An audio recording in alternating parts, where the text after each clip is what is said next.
The autumn sun spilled golden light across Margaret's sprawling estate, catching the sparkle of her marble floors and the glitter of the chandeliers that hung above her grand hall. Every corner of her mansion gleamed with wealth, yet to her it always felt strangely hollow. She was known by everyone in town as the rich woman, the one who bought art from Paris, vases from Rome, and carpets woven by hands she'd never meet.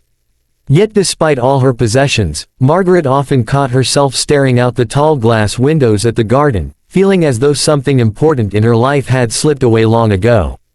It was during one of these quiet mornings, while sipping coffee and gazing at the empty wall in her dining hall, that an idea came to her. The room, though magnificent, lacked life. The wall stretched wide, bare and pale, mocking her with its emptiness. She thought, a mural, that's what it needs. Something grand, something that will remind everyone who steps inside that I have the finest things money can buy. She immediately began asking around, searching for the most talented muralist available.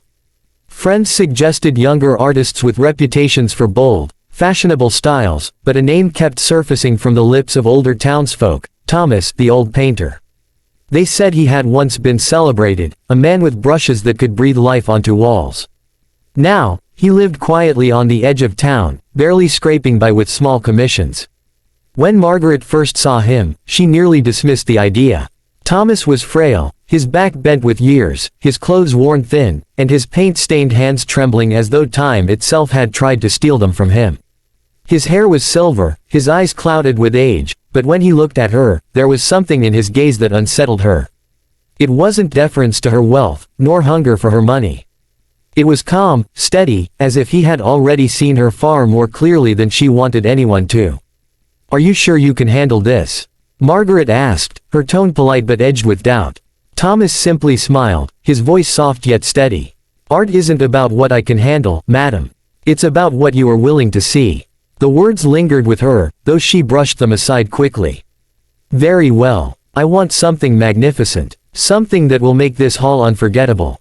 He nodded without argument. No questions, no clarifications. Just a small bow of his head before he walked slowly into the empty dining hall, setting down his modest bag of brushes and paints. Margaret had expected him to ask for assistance, modern tools, or at least a sketch to approve.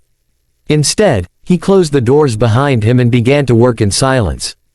Days turned into weeks. Margaret would sometimes walk past the closed dining room, her curiosity sparking like a flame, but she refused to peek inside. She told herself that a true masterpiece must be unveiled in its entirety. Still, doubt gnawed at her. She had trusted an old man who barely had enough money for proper clothes, and she worried whether he still had the skill to create something worthy of her home. At night, she would host parties in other parts of the mansion. Guests, draped in silk and diamonds, whispered behind glasses of wine about the mysterious mural.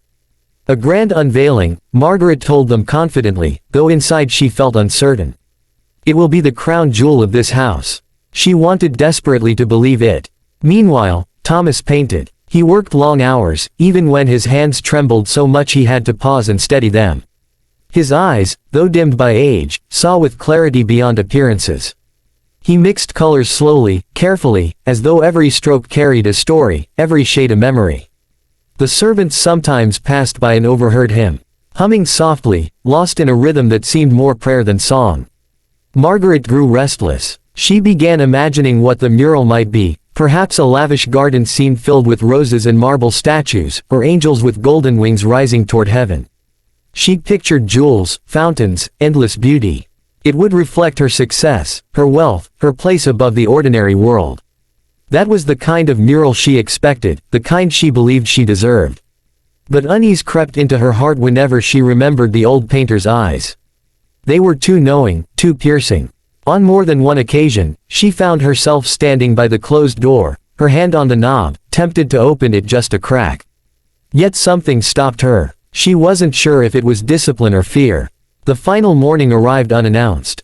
Thomas stepped out of the dining hall, his clothes more splattered with color than ever, his breathing heavier but his smile serene.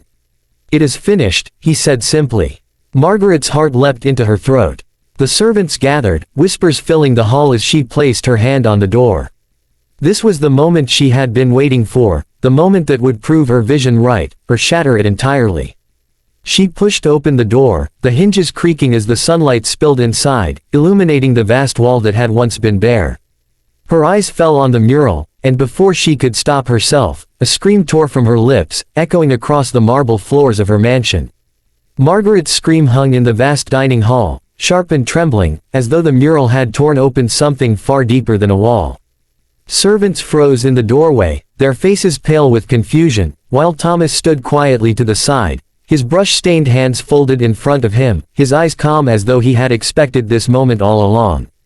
Margaret's chest rose and fell rapidly, her pulse thundering in her ears as she stared at what the old painter had created. The mural was not what she had imagined. It was not a glorious display of angels, wealth, or gold-lined gardens to reflect her status. Instead, it was hauntingly intimate, an echo of her life laid bare in color and shadow. On the far left, her childhood home was painted with such tenderness that Margaret felt as though she could smell the lilacs her mother once planted by the porch. Beside it stood her mother, her gentle smile captured in such detail that it pierced Margaret's heart. She had not seen that smile in decades, not since the day she buried her. As her eyes moved across the wall, she saw her younger self, small, carefree, running barefoot through fields with ribbons in her hair. Then, gradually, the mural darkened, shifting into images of a grand estate, servants carrying heavy loads, and Margaret draped in fine clothes, her eyes hollow despite the jewels glittering around her. Every layer of paint seemed to whisper truths she had tried to silence with wealth. But it was the center of the mural that stole her breath completely. There, Margaret was painted not as the wealthy woman everyone admired or envied, but as she once had been in a moment almost forgotten. She was sitting on a weathered bench, simple clothes on her frame, a group of hungry children gathered around her. In her painted hands was a loaf of bread, broken and shared among them, while her face glowed with kindness and warmth. The sight shook her to her core. Her knees weakened. She clutched the edge of the long dining table for balance, tears blurring her vision. She remembered that day now. She had been barely 20, before her marriage to a rich banker, before the mansion and the fortune. She had passed a group of children begging on the roadside and had shared her lunch with them, even staying to laugh and talk with them for hours. That day had filled her with a joy she never found again in all the luxuries she later acquired. And yet, somewhere along the road of wealth and power, she had buried that version of herself. How could you know this? Margaret whispered, her voice breaking. Thomas stepped forward, his eyes soft but unyielding. A painter doesn't just paint walls, madam. He paints souls. I saw yours the first moment you looked at me. Margaret turned toward him, her cheeks wet with tears she couldn't stop. Shame burned within her, but so did something else, a light, fragile but growing, a reminder of who she once was and who she could still be. The mural was not meant to shame her, it was meant to awaken her. She crossed the room slowly, her footsteps echoing against the marble floor. When she reached Thomas, she did something no one in her house had ever seen her do. She embraced him, her head resting against the frail man's shoulder. He smelled faintly of turpentine and old wood, but his presence was steady, grounding. Thank you, she whispered through her sobs. Thank you for reminding me who I am. The servants, who had expected anger or dismissal, watched in astonishment. Margaret pulled back, her hands trembling as she pressed a folded envelope of money into Thomas's palm. He looked at it, then shook his head, gently pushing it back into hers. I didn't paint this for money, he said softly. I painted it because the world needs more of the woman in that mural. Not the marble, not the chandeliers. Her. For a long moment, silence filled the hall, broken only by Margaret's quiet weeping. Then, as if a veil had lifted, she knew what she must do.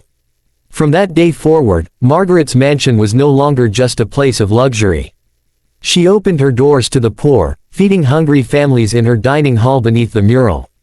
She created programs to support children's education, using her wealth not as a shield but as a tool to heal and uplift. Each evening, when the hall grew quiet and the guests left, Margaret would sit before the mural and let her gaze fall on that painted version of herself, the young woman with bread in her hands and kindness in her heart. It became her compass, a mirror of who she was meant to be. Thomas visited only once more, years later. He was even frailer then, his steps slow and unsteady. But when he entered the hall and saw dozens of children laughing and eating under the mural, his lips curved into a faint smile. Margaret met him at the door, taking his hands in hers. You were right, she told him softly. The world did need her. The old painter's eyes shone, and for a brief moment, Margaret thought she saw pride flicker across his face. Then, with a gentle nod, he left as quietly as he had come, leaving behind not just a mural, but a legacy of compassion that would outlive them both. And in that mansion, what once was a hollow symbol of wealth became a sanctuary of humanity. The mural remained, a story in color, a promise in paint, and above all, a reminder that the greatest masterpiece is not what hangs on the wall, but the kindness we choose to give away.